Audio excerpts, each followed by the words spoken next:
Hello, everybody, and welcome to our latest edition of TUS Talks. It's a monthly podcast taking a deep dive into the air travel scene at Southern Arizona's major airport, Tucson International Airport. I'm Bill Buckmaster, two-state Hall of Fame broadcaster, joined by our friend Brian Kidd. Brian is the Deputy Chief of Strategic Marketing and Air Service Development for the Tucson Airport Authority, which oversees the operations here at TIA, and Ryan Field, the area's private aviation facility. Hey, Brian, how are you? Doing great, Bill. Nice to be here. Well, we're about 5 weeks into our new year.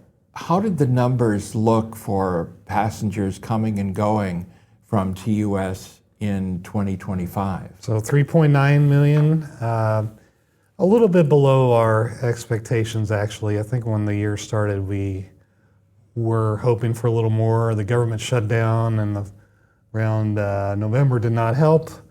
International travel is down. U of A out-of-state travel is down because they've changed. They changed the way that they chose to recruit this year. I mean, maybe that's a one-off. We'll see how it goes. But all those things are contributing to us underperforming a little bit. Airlines were busy sort of right-sizing us after our big influx in late 23 and early 24, and then this year they saw things sort of normalize and they were scrambling to get us back to where supply and demand were in sync, and we're there now, so things have kind of gotten back to normal. But 26 is going to be another tough year. Domestically, airlines are not really growing.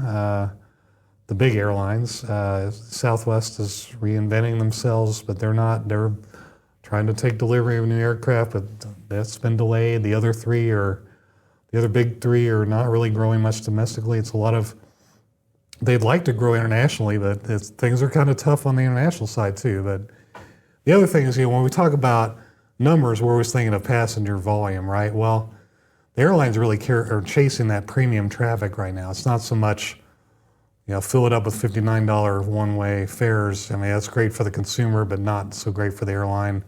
Nobody makes any money at that price. And so the volume is not what the airlines are after. They couldn't care less about that. It's about getting that premium revenue traffic. And on that front, things are going well. Everybody is taking regular seats out, putting more premium seats in. Almost every aircraft is becoming more premium heavy. Even Southwest has finally broken down and changed their model and has extended legroom seats in the first 5 rows and then around the exit rows. So everything's going that direction. And American is looking to, of course, beef up their bottom line. Their numbers have not looked good. They had terrible publicity with the storm that is the winter storm, which was referred to as Storm Fern, I believe, that basically shut down most of the American hubs, other than Phoenix. But it was their biggest. They had their biggest disruption in terms of operations in their history in that storm. Now, a lot of it was pre-planned, meaning, we don't want to get our crews and planes out of position, so that Saturday and Sunday, they shut the operation down so that they didn't get out of whack in the hopes of starting up in good shape Monday. Unfortunately, that didn't go so well. No, Monday was still a problem, but they did try, but in the process, they canceled a lot of flights, and it wasn't a particularly busy time period. No, and we were right in the middle of it. We were on our way to Palm Springs, left Tucson at TUS, and no problem with the flight up to Phoenix. But then flight after flight over to Palm Springs were canceled. And it was a very interesting situation. And I got to speak with a captain on American who's based in Miami, and they were calling in everybody. But we had the crew, we had 2 pilots, and we had 3 flight attendants, but we did not have a 4th. And the flight attendants were just stuck all over the place. And news reports had some of them were even sleeping in airports and stuck in airports for up to 18 hours. So this particular pilot shared with me that American had not invested in infrastructure like Delta and United So that probably will change. Getting back to the premium seats, I've noticed a change that's just happened here recently with frequent flyer miles. American wants to encourage folks to fly economy with those frequent flyer seats. It is now much harder to secure business and first class seats out of Tucson, or really out of anywhere, because that's revenue for them. That's right. Delta is the one that really started this game of monetizing those seats instead of giving them away in terms of upgrades, and American has finally figured out they were leaving too much on the table Right. on that as well. So folks are going to see that, and my advice as kind of a travel aficionado is to, if you see a flight that you want in business, book it, because it may not be there an hour later. And another thing I've seen, if you have a lot of frequent flyer miles, they do have a pretty robust program with Advantage for using those miles for premium hotel rooms. So if you can't get, so that's a good idea. All right, so I want to talk a little bit about Southwest. The big changeover happened at the end of January, now with assigned seating. What are you hearing from your industry sources? How did that go for the airline? pretty well. I mean, I think there's some other attempts to game the system now that we're the wheelchair use was always the most famous example of the boarding process being possibly abused by some people. I'm not saying everybody, but now we still have some pre-boarding action that allows, now the game is to get access to the overhead bins. Of course, Southwest, just like American, in a lot of cases, they don't want to have people struggling with the bins, so they'll check it for you at the gate. But Right. Of course, then now you don't have the bag again, Right. so you have to wait for the Yes. bag at some point. So not great, but now just like everybody else, the overhead bin space is now the coveted asset, if you will. But they, in terms of their profit and loss, this is working out well for them. People, they are, think about it, they are monetizing these seats that previously they didn't get anything for. Now, if you want a premium seat, unless you have a credit card, and of course, the credit card is what is the lifeblood of the airline. If you want to be a honest. Southwest branded credit Right. card, you have certain advantages, right? Right. And you can still.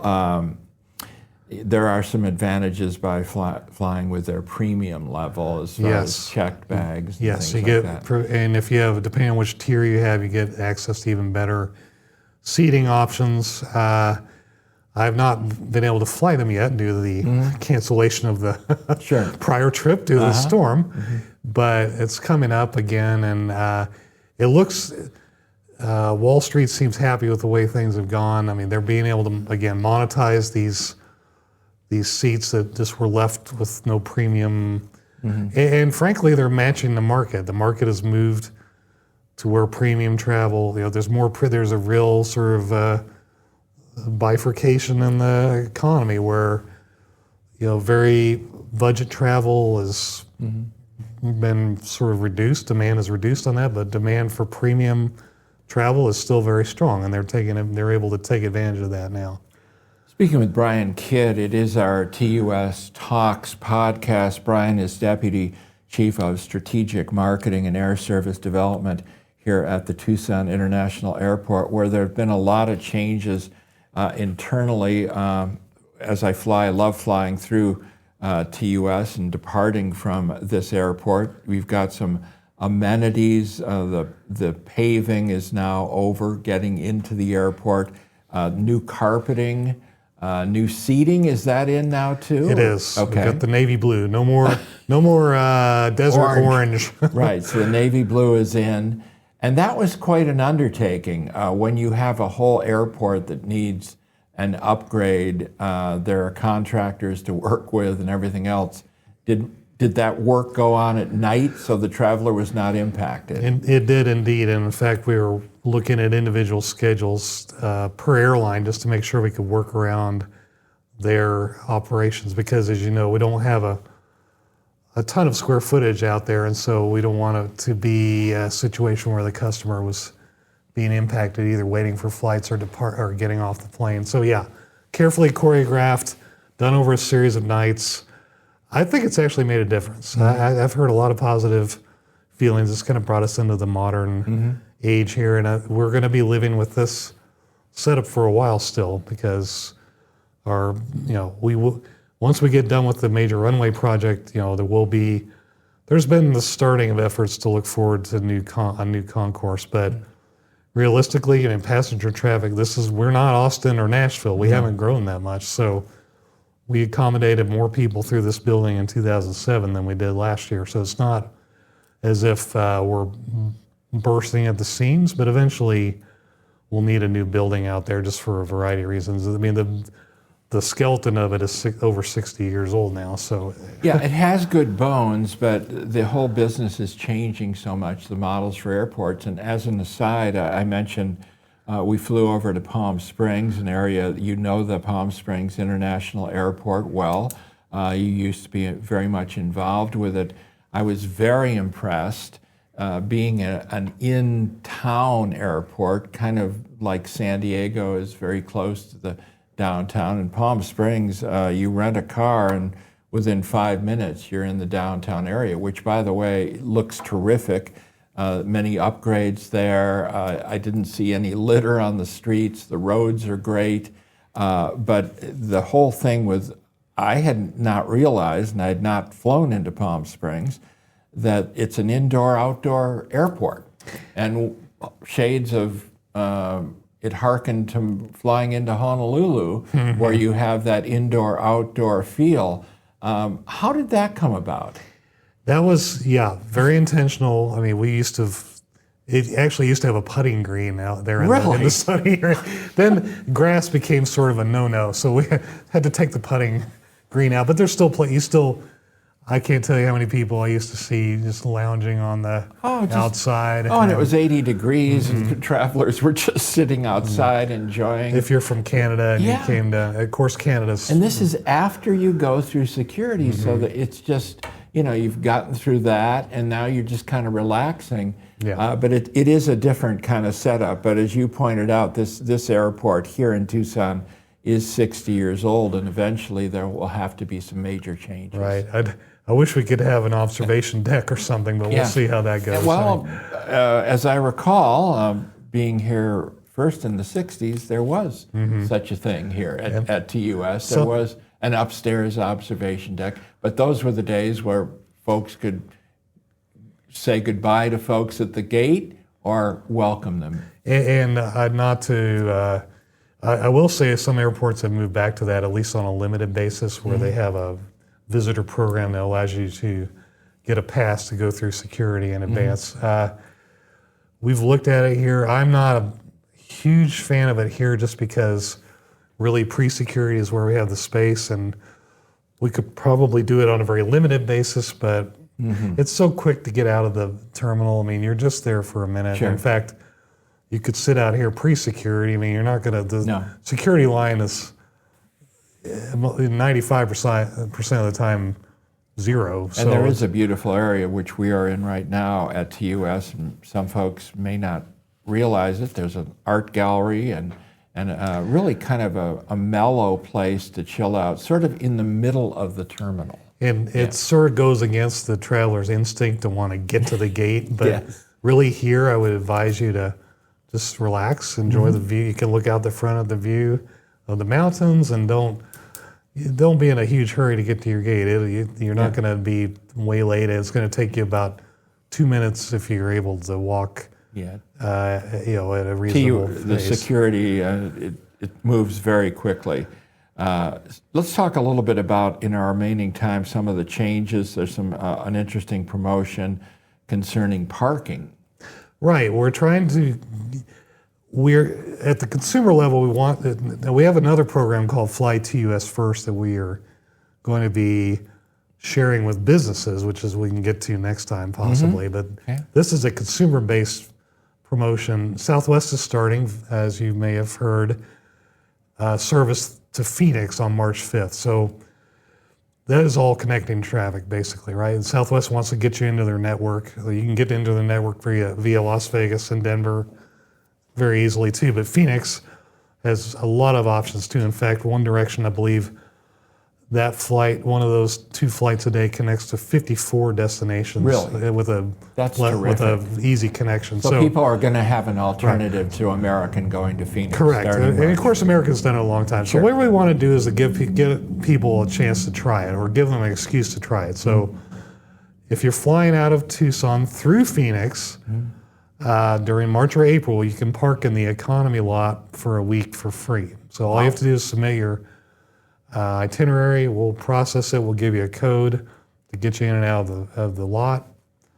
Easy, and probably no cost for most people. And just to get you to try, because ultimately it's back to the very basic value propositions. We believe that the customer experience is better if you just start your trip at TUS and connect than to have to drive up to Phoenix. And this when we have service through Phoenix, it kind of puts a very fine point on it. It's like and we lose with leakage of up to Sky Harbor 1 in 3 travelers. So maybe this will change those numbers a little bit. We have to do something to change customer behavior, or at least give them a trial, or give them a reason to try it. And I think people will find out that, especially coming back home, they'll be happy that they did that instead of that they're getting in their vehicle in Phoenix and then having to drive back through the night to get home. And the price point, we've talked about this many times, Brian Kidd, the price point is so similar to flying out of Tucson. Especially on American and Southwest. Yes. And in fact, if you look at the breakdown of people that began,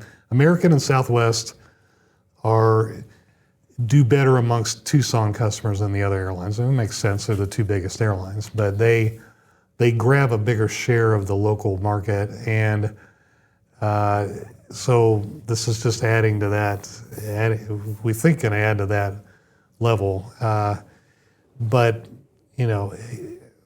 again, it's people find excuses and reasons to not do it. Like, we love TUS and it's such a great experience, but fill in the blank. And so we still get that, and we won't be able to get more flights unless people overcome those objections. I would say if we ever get a flight that is a really big deal, like a New York or something like that, we're going to need everybody to not. It's still only going to be 1 flight versus 18 at Phoenix. We can't. There's going to be plenty of excuses to why you didn't use it. If we do get a big destination, we've got to support it, because that people grumble, why isn't the air service better? Well, when we do get a big flight, you got to support it. There are going to be a million excuses why I couldn't take that flight due to time or schedule or whatever. But yes, the fares, Bill, on American and Southwest out of Tucson versus Phoenix are very close together, especially on those 2 airlines. We're not even talking about the cost of trying to get to Phoenix and park there for $19 a day in the garage. All right, let's talk about the website. There'll be a redo on the website coming up. Looks good. We've seen all the sneak previews. We're just cleaning up. It'll be next Thursday, so that'll be the what day is that? 12th? Yeah, mid-February. The new website should be up and running, and we'll have our TUS Talks podcast there, and all sorts of great travel information. Brian Kidd, Deputy Chief of Strategic Marketing and Air Service Development, thanks for our monthly chat. We'll look forward to catching up with you, Brian, and talking TUS travel and aviation in March. Thank you, sir. Thanks, Bill.